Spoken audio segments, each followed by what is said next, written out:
Shalom, c'est encore votre sœur Ave. Donc, je reviens aujourd'hui avec le témoignage de frère Claude, qui va nous parler de la façon dont Dieu a pourvu des moyens de transport pour lui pendant qu'il était vraiment en difficulté. Donc, je vous laisse regarder et partager afin qu'un maximum de personnes puissent être bénies par ce témoignage. Donc, shalom.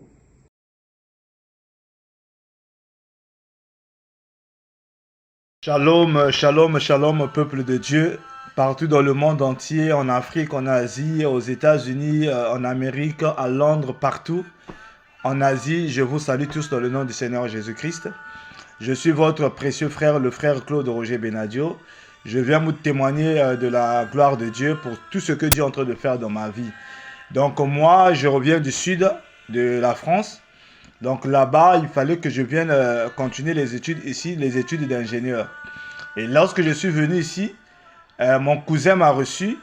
Et plus que mon cousin, il voyage beaucoup. Donc il a dit, il faudrait que je puisse me munir d'un moyen de déplacement. Je lui ai dit que Dieu pourvoira. Et sans pourtant me rendre compte de ce que je disais. Et effectivement, j'ai dit que je dois me procurer d'un moyen de déplacement pour atteindre la gare de Crépy, de là où je suis, pour que ça fait 18 km. Et de la gare de Crépy, c'est là où je peux avoir le déplacement. Et je lui ai demandé s'il avait un vélo. Il m'a dit non, je n'ai pas un vélo avec moi. Je lui ai dit que non, Dieu pourvoira. Et il m'a dit, mais va d'abord chercher, alors que j'avais déjà cherché, vraiment, il n'y avait pas de vélo. Je suis allé, j'ai commencé à chercher parce qu'il y avait des anciens locataires qui vivaient ici. Le Dieu que nous prions, le Dieu de la Bible, le Seigneur Jésus-Christ, comme il avait pourvu le bélier à Abraham, il m'a fait grâce, il m'a pourvu un vélo.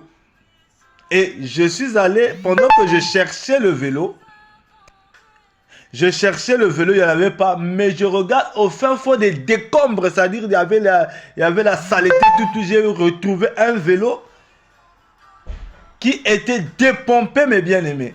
Mon cousin m'a dit, ah, moi je crois que ça ne marche pas, c'est un vélo qui est foutu. J'ai dit, bon, on va pomper les pneus. Lorsqu'on pompe les pneus, le vélo était intact. J'ai commencé à pédaler, et pendant que je pédalais, mes bien-aimés, le vélo là, la pédale a lâché. La pédale a lâché du haut de la montagne. J'ai failli même faire l'accident.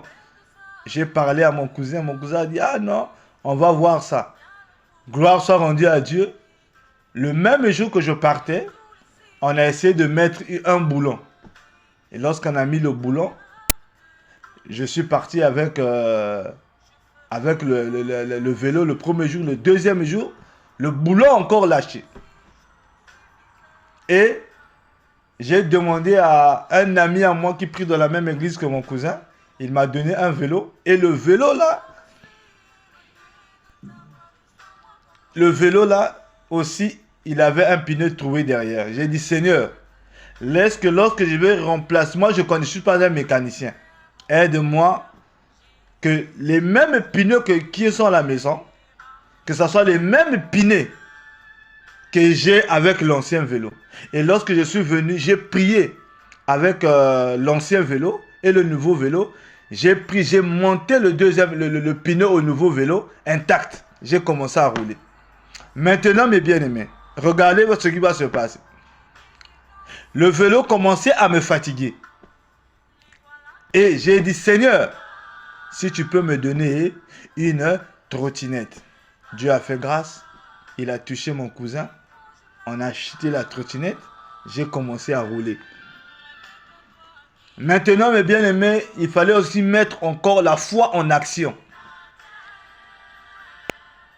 Et là où nous sommes ici, c'est une ville là où il fait vraiment froid. Je suis parmi deux forêts, il y a une vallée, il y a des montagnes.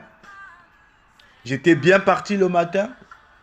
Le soir, en revenant, vraiment, il faisait tellement froid. On était entre -4 ou -6.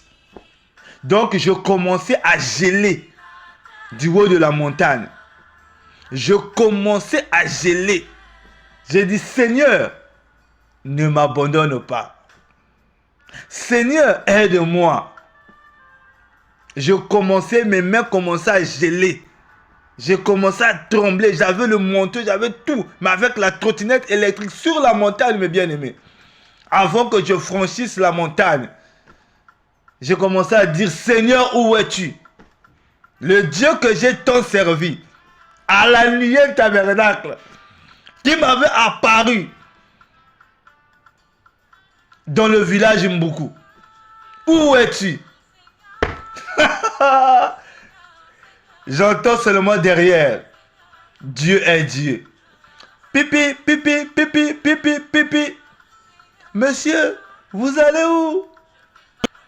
Vous voulez que je vous accompagne? J'ai dit oui, vraiment, on y va. Il dit, mais vous allez où? J'ai dit, je vais à Pierrefonds. Il dit, bon, c'est la voie que j'emprunte, mais je veux aider un ami, mais je veux d'abord t'accompagner, et puis, je vais revenir. J'ai dit, c'est pas un problème. J'ai plié la trottinette. J'ai plié la trottinette et j'ai mis dans son coffre. On est venu, papa, pour montrer qu'il est Dieu.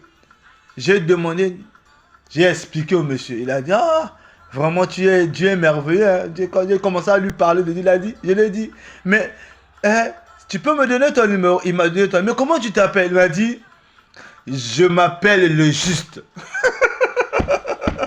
Comme Dieu est Dieu, il est juste.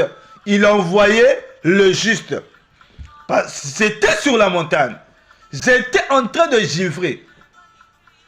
Mais bien aimé, ça c'est pas la grâce de Dieu. Il y a beaucoup de témoignages. Mais je vous donne d'abord cet avant-goût. Que Dieu vous bénisse. C'est votre frère, le frère Claude Benadio. Shalom. Donc j'espère que le témoignage de notre frère vous a béni. Donc si vous également, vous souhaitez partager un témoignage, une expérience avec Dieu, donc nous sommes disponibles sur WhatsApp, Facebook, Instagram et également par mail. C'est possible d'envoyer votre témoignage que nous allons ensuite diffuser sur cette chaîne YouTube. Donc merci de partager. Grand shalom, que Dieu vous bénisse. À la prochaine sur un autre témoignage que nous allons vous partager. Shalom.